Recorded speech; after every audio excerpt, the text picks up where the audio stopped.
every so often you'll find a golden nugget of a movie in a sea of straight-to-DVD and VOD movie releases. And I am pleased to say Don't Let Them In is one such golden nugget. This one is directed and co-written by Mike Duncan. Now, on the surface of this sounds somewhat generic, and I have to say I don't think the generic title and, to be honest with you, generic cover art does this movie any favours. And I actually glanced at a review before I watched it, and it was more or less kind of like gave it a bad review. And I was kind of like, oh, maybe I'll skip this one. I am so glad that I didn't.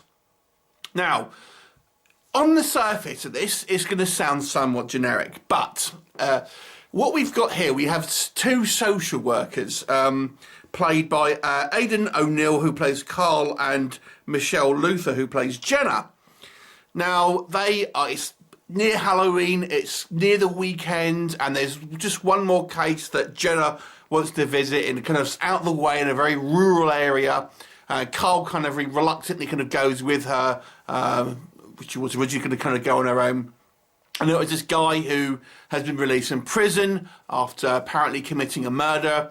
So they go up there, and it's, you know, the guy's acting very kind of like weirdly, shall we say, and seems to be on the lookout for someone all around, things like this. And as the movie progresses, they seem to be besieged by masked individuals who have apparently malicious intent. There may be some help in the form of this local police officer who happens to kind of be in the area. So we have ultimately a kind of siege movie. However, things may take a turn for the unexpected as the movie goes on. Okay, so what works first of all in this movie? One huge factor for me was really the golden ticket for me. But there's a few here.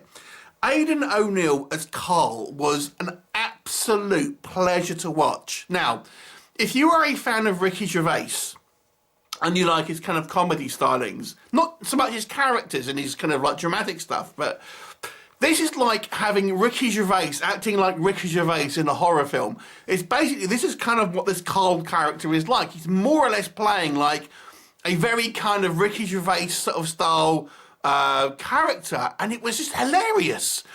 But it wasn't at the expense of the horror.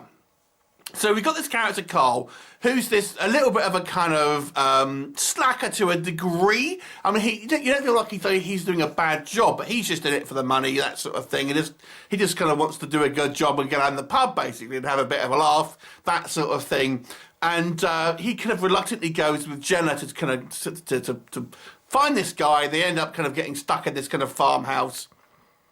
But man, he is such a kind of a fun character because he is just like, he's hilarious. There's some hilarious lines. His reactions to stuff were just spot on. One of the big complaints I have with horror films, and there are a couple of niggles I do have with this one, which we'll come on to, but is where people don't simply react like they would do in real life. And despite this movie having some really good funny moments in it, I really got the impression that these characters, at least for the most part, acted very, very kind of realistically to the situation that was around them. I really liked the fact that kind of like Carl was this guy who maybe didn't take his job too seriously, but Jenna was very kind of a professional, but they kind of still got on a little bit begrudgingly, but they still had a good chemistry. I thought the pair of them worked very, very well together. I mean, Carl's got the kind of the more flashy role because he's got the comedy lines and stuff, whilst Jenna does an excellent, the character is more of a straight-laced character, and the actor still does an excellent job, but she doesn't have the kind of like the comedy kind of that the Carl character has. But they have a fantastic interplay between them, and both actors do an excellent job of really, really giving you some believable characters who are multifaceted, who you care about, and, you know, are both dramatic when it needs to be and absolutely hilarious when it needs to be as well. So fantastic coupling here.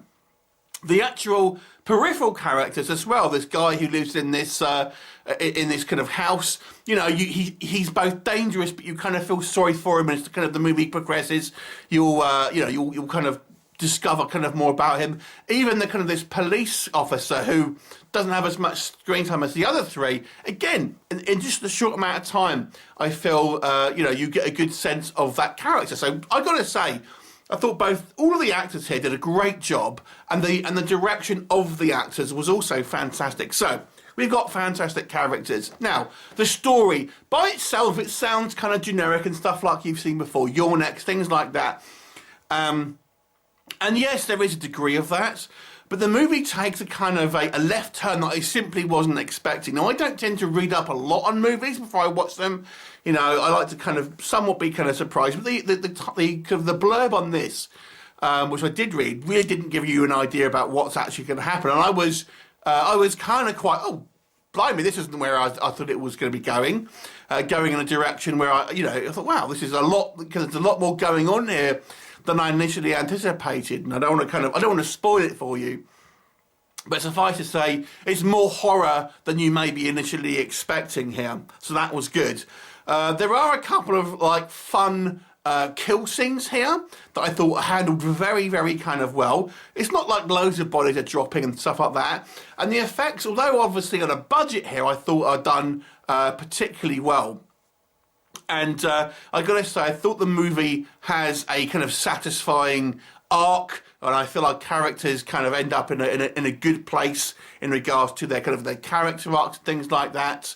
I really enjoyed the pace of the story. There's some great dramatic elements here. There are some some fun jump scares, and you do get a sense of danger. But and I say the comedy is not at the expense of the horror, because you still get that impact when it needs to be. And there's some really kind of creepy moments as well, I've got to say. So a lot to say really good about this movie. Do I have anything negative to say? There are a couple of plot holes. Again, it's hard to kind of just to tell you what they are without kind of giving any sort of spoilers. But one of the characters, obviously in a siege movie, they can't communicate and things like that. But one of the characters has a communication device on them. Obviously, if you can think about a profession that might have that, or one of the people I've described, that isn't actually used. Again, I'm trying to be as generic and non-spoilery as I can. So a little bit of an oversight there. What else? Okay. There is a twist at this movie, and to be honest with you, I saw it coming a mile off. I think it played its hand a little bit too obviously, to be honest with you. It was the twist was done well in a kind of storytelling perspective, but I was not surprised. I kind of saw it coming earlier on, to be honest with you. So when it happened, I thought it was done in a way that felt natural to the story, so to speak. It didn't feel kind of out of place necessarily, but they just signposted it a little bit too much, I thought. And I didn't think they needed to do that. I don't like it when movies have that fuck you moment on the last scene, and this one does that. That's all I was going to say on that. And there are again, I can't really go into spoilers, but there's just a few kind of plot elements here that I thought were a little bit unexplained. The motivations of some peripheral characters is a little bit confusing, I have to say. People's motivations might be a little bit different than you may think, but there's a certain group who I didn't really understand what their motivations were, is the best way I can kind of describe it. It doesn't really make it clear, and that was it needed a little bit more context in regards to that. I will say though, I mean, one thing I forgot to mention, the positives. The set design here is fantastic, and the kind of the location shooting, and there's obviously this old abandoned pub hotel, and there's some secret rooms and stuff in there, and it looked great. I really, really enjoyed this film. I feel it's a shame it's got a generic title and a generic kind of like poster art. So I feel this movie will just get kind of forgotten about and kind of swept up as a very generic home invasion movie. When I found it really one of the most gripping and funny and exciting movies that I've seen this year. This is one of my picks for the top 10 of 2020. I really, really enjoyed this movie. I'm going to give this one an 8 out of 10. Have you seen it? What did you think of it? Leave me a comment, and I'll look forward to seeing you next time. Bye for now.